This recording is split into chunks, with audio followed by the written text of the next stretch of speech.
Praise the Lord. Hallelujah. உங்கள் யாவரும் இயேசு கிறிஸ்து நாமத்தில் இந்த காலை வேளையிலே வாழ்த்துகிறேன். கர்த்தருடைய வார்த்தை ஆசீர்வாதம் அண்ணா மூலமாய் சந்திப்பதில் மகிழ்ச்சி அடைகிறேன். பிரியமானவர்களே, தேவனுடைய வார்த்தையிலே உங்களை ஒவ்வொரு நாளும் தேற்றி பலப்படுத்தி வருகிறார். ஒவ்வொரு நாளும் தேவன் உங்களை எல்லா விதத்திலும் ஆசீர்வதிக்கிறார். சொர்ந்து போகாதிருங்கள். கர்த்தர் இன்றைக்கும் உண்மை உள்ளவராக இருக்கிறார்.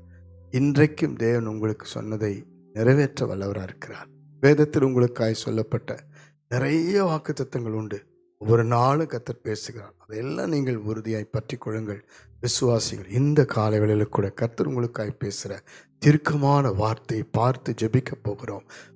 மார்க் எழுதின சுவிசேஷம் 9ஆம் அதிகாரம் 27வது வசனத்தை வாசித்து பாருங்கள். இயேசு அவன் கையை பிடித்து அவனை தூக்கினார்.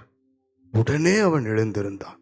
அல்லேலூயா, அல்லேலூயா. சிறு வயது முதற்கொண்டு பிசாசினால் பிடிக்கப்பட்டு அநேக தரம் தீயிலும் தண்ணீரிலும் கொல்லும்படி பிசாசினால் கொண்டு போகப்பட்ட ஒரு வாலிபன், அவனுடைய தகப்பன் ஆண்டவரை கேள்விப்பட்டு ஆண்டவரிடத்தில் நீர் மனதிறங்கி எதாகிலும் செய்யக்கூடுமானால் உதவி செய்யும் என்று கேட்கிறார். இன்றைக்கும் கர்த்தர் உங்களை எல்லா நிலையிலிருந்து கை தூக்கி விடுவார். எல்லா சூழ்நிலையிலிருந்து கர்த்தர் உங்களை விடுவிக்க வல்லவராக இருக்கிறார். எனக்கு பிரியமானவர்களே, சிறு வயது முதற்கொண்டு என்று தான் வேதம் சொல்லுகிறது.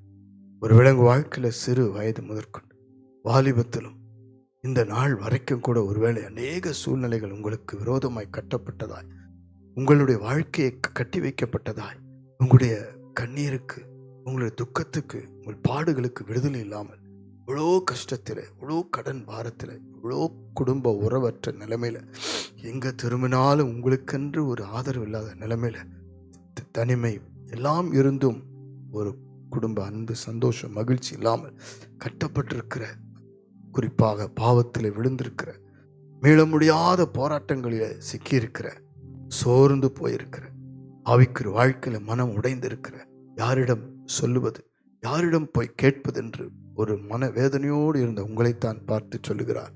அவர் கை தூக்கி விடுகிற கர்த்தர். ஹல்லேலூயா. சோர்ந்து போகாதீர்கள். கர்த்தர் மனம் இறங்குவார், மனம் இறங்குவார்.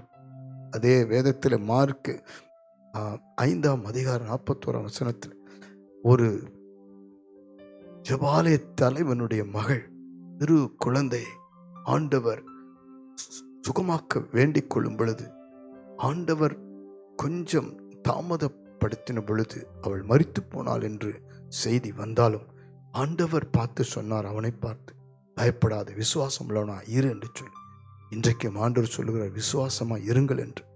அப்படியே அவன் விசுவாசித்த பொழுது அந்த வீட்டுக்குள் இயேசு பிரவேசித்து அந்த மரித்து போன ஒரு சிறு பிள்ளையை பார்த்து, தலித்தாகுமே என்று சொல்லி, சிறு பெண்ணை எழுந்து என்று சொல்லி கை தூக்கி விட்டார். இன்றைக்கு உங்கள் வாழ்க்கையில் அநேக ஆசீர்வாதங்கள், நன்மைகள், சுக பலன், ஆரோக்கியம், உறவுகள், அநேக தேவனிடத்திலிருந்து வருகிற ஆவிக்குரிய நன்மைகள் செத்து போனது போல இருக்கலாம்.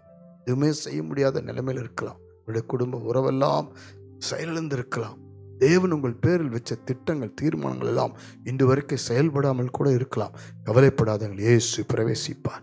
இயேசு அந்த சூழ்நிலையில் உங்களுக்குள் பிரவேசித்து உங்களை கை தூக்கி எடுப்பார். அப்படியானால் நீங்கள் அந்த காலகட்டத்திலிருந்து விடுவிக்கப்படுவீர்கள் என்ற அர்த்தம். ஹல்லேலூயா. வேதம் சொல்லுகிறது, சங்கீதக்காரன் சொல்லுகிறார், சங்கீதம் 18:16ஆம் வசனத்தில், உயரத்திலிருந்து அவர் கை நீட்டி இந்த ஜலப்பிரவாகத்திலிருந்து என்னை தூக்கி விட்டார் என்று சொல்லி. பாருங்கள், எவ்வளோ பெரிய தேவன். அவர் கை நீட்டுகிறது, எங்கும் அவருடைய வல்லமை வெளிப்படுத்துகிறது. Hallelujah. Is God of power. அவர் எங்கும் தமது வல்லமையை வெளிப்படுத்த முடியும். அவருடைய கரம் இப்பொழுது உங்களை தொடும். இப்பொழுது உங்கள் சூழ்நிலையில் உங்களை விடுவிக்கும். மிகுந்த ஜல பிரவாகம் என்று சொல்லும் பொழுது நெருக்கங்கள், கண்ணீர்கள், துக்கங்கள், பாடுகள், யாரும் இல்லை என்ற வேதனைகள், துக்க பாடுகளின் கண்ணீரின் பாதை, எதுவுமே எனக்கு வேண்டாம், எல்லாமே இழந்து இவ்வளோ ஒரு கசப்பு, ஒரு வெறுமை, ஒரு ஒன்றுமில்லாத நிலைமை, இப்படியெல்லாம் இருந்தாலும் தூக்கி விடுவார். ஹல்லேலூயா. எப்பொழுது ஜெபிக்க போகிறோம். காரணம் என்ன? 2 கரங்களையும் கர்த்தர் நமக்காக சிலுவையிலே நீட்டி கொடுத்தார். ஆணிகள் கடாவப்பட்டது, வியாதிகளை சுமந்தார், நோய்களை சுமந்தார், துக்கங்களை சுமந்தார். இன்றைக்கும் நம்மை கை தூக்கி விடுவார். கண்களை மூடி ஜெபிப்போம். அன்பின் பரலோக பிதாவே, உம்முடைய கரத்திற்காக நன்றி.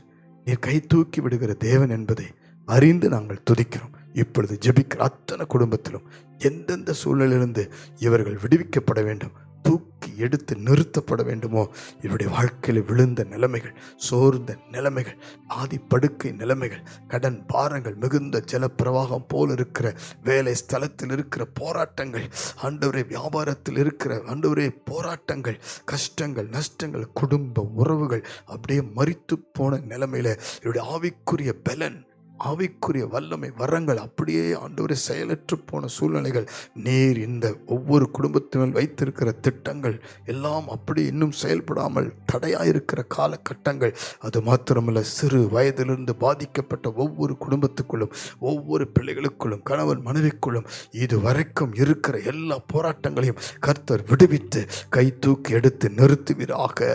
இந்த சமுதாயத்தில், இந்த நாட்களில், இந்த ஆண்டவரே வாழ்க்கையின் மத்தியில் கர்த்தர் கை நீட்டுவீராக, உமது வல்லமை அனுப்புவீராக. இப்பொழுதே ஒவ்வொருவருக்குள்ளும் தலை முதல் கால் வரை வல்லமை இறங்கட்டும்.